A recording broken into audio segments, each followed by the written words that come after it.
Welcome to this deep dive. We're sorting through the AI updates from April 19th, 2025, trying to find the stuff that, really matters. Yeah, cutting through the noise. Exactly. We want to pull out those key insights, maybe spark some aha moments for you without just drowning you in information. So let's get started. Okay, sounds good.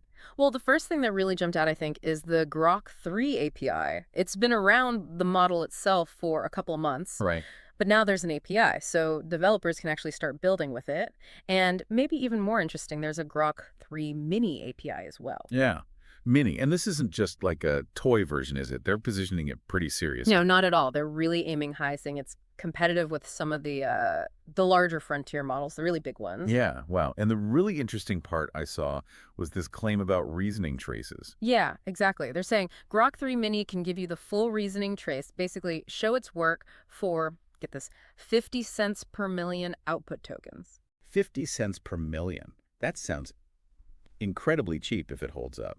That could really change things, couldn't it? It really could. I mean, imagine startups or researchers on tighter budgets getting access to that level of AI reasoning that was previously, way out of reach. And seeing the reasoning Yeah. steps. That's huge for trust and debugging, right? Absolutely. Understanding why the model gave an answer, not just what the answer is, that's key for building reliable applications. You can find the docs link if you want to dig in.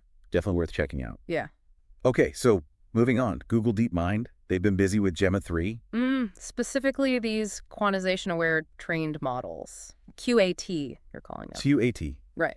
So for those of us maybe not deep in the weeds on quantization, what's the main takeaway here? Why is this significant? Efficiency. Yeah. Plain and simple. It's like, Yeah. imagine training the model knowing it's going to need to be squeezed down later. Okay. So because it's aware during training, you can compress it much more effectively afterwards without theoretically losing much performance. And we're talking significant compression. Oh, yeah. The example they gave, the 27 billion parameter Gemma 3, it went from needing 54 gigabytes of VRAM, which is a lot, Huge amount. Yeah. down to just 14.1 gigs. That's a massive drop. And the claim is the output quality stays pretty much the same as the less compressed version, like BF16 level, even though it's using Endo4 quantization. Wow. So much smaller footprint, same quality. Yeah. That sounds like a pretty big deal for running these models on, well, hardware that normal people might actually have.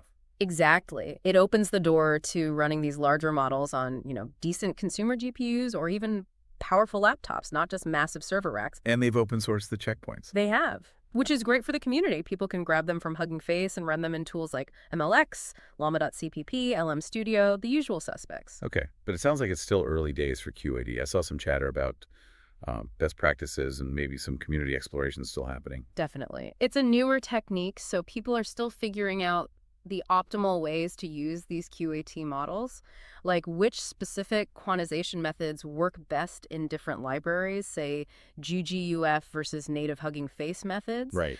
And there are discussions about potential trade-offs. Trade-offs like speed. I think I saw something about token generation maybe being a bit slower compared to other models on certain hardware. Yeah, that's a point that came up. Benchmarks on, say, Apple Silicon showed it might not be as fast as like a Mistral Small or a Quen model, even if the memory usage is way down. So it's that classic engineering choice, memory versus speed.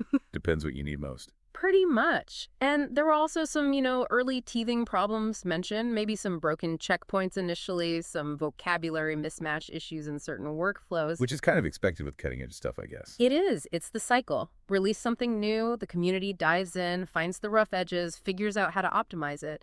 There was even some confusion reported about model sizes differing between platforms for the same checkpoint. Okay, so if you're jumping into Gemma 3 QAT, maybe be prepared for a bit of an adventure. Keep an eye on the community discussions. Good advice. It's evolving quickly. All right. Let's switch gears again. Benchmarks. Always interesting to see how we measure these things. Two new ones popped up, Video Game Bench and something called Real-Time CSM1B. Yeah, the video game bench is, well, it's novel. Playing video games, like actually playing them. Classic DOS and Game Boy games, they tested models like GPT-4o, Claude 3.7 Sonnet, Gemini 2.5 Pro, the big names, trying to see if they could play games like Doom 2 in real time. Doom 2. Okay, how did that go? Did GPT-4o frag some demons? Not exactly. Apparently, none of the models tested could even clear the first level of Doom 2. Wow. Really? That's surprising, actually. It is, isn't it? It really highlights a gap. These LLMs are amazing at language, at processing information, but that kind of real-time interactive reasoning and planning in a dynamic world, still a major challenge. So understanding the rules versus actually acting effectively within them are two very different things for AI right now. Precisely. It shows the limits of current architectures when it comes to sort of embodied interaction. Fascinating. Okay, and the other one? CSM1B, that's text-to-speech. Yeah, an open source TTS model. Mhm. The big news there is that it now supports real-time streaming and also fine-tuning using LoRa. Real-time TTS is always useful. Mm. Virtual assistance accessibility. Absolutely. And the creator apparently put together a demo showing it working in a local chat real-time, plus the LoRa fine-tuning. Performance seems pretty competitive with other open source options now. And I bet the community is already digging into that one, too. Oh, yeah.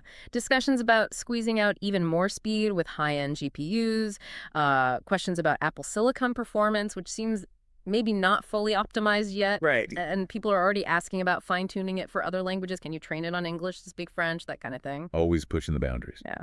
Okay, next up, Microsoft.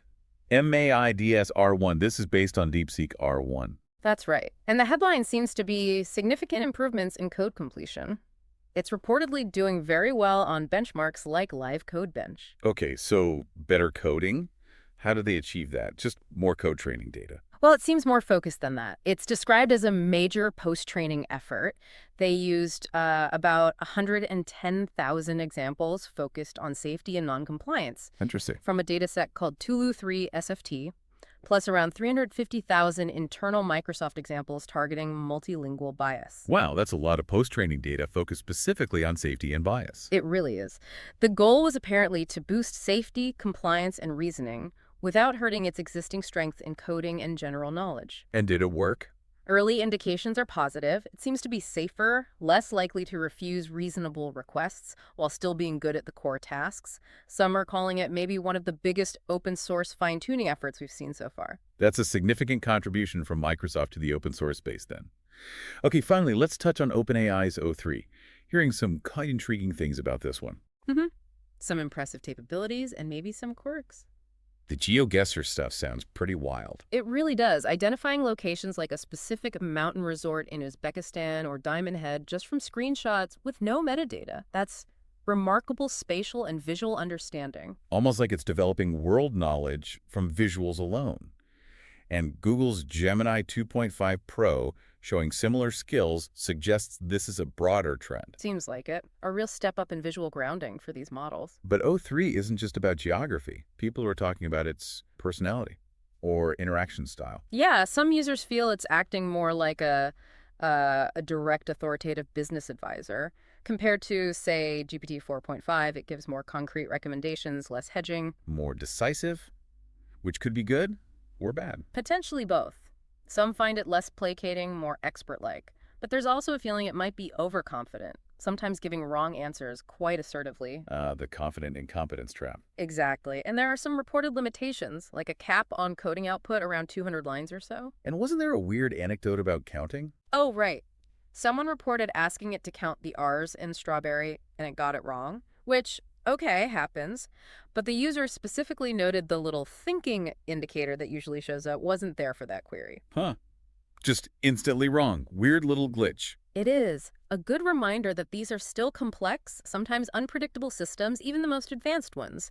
We're still learning their nuances. Absolutely.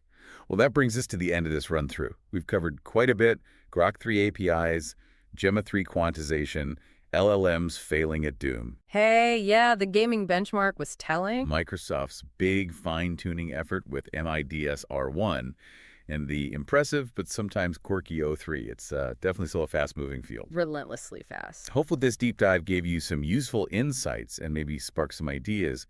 What stood out most to you? What questions are still buzzing around? Yeah, we encourage you to check out the resources if something caught your interest. Keep digging deeper. Definitely. Until our next deep dive, keep exploring.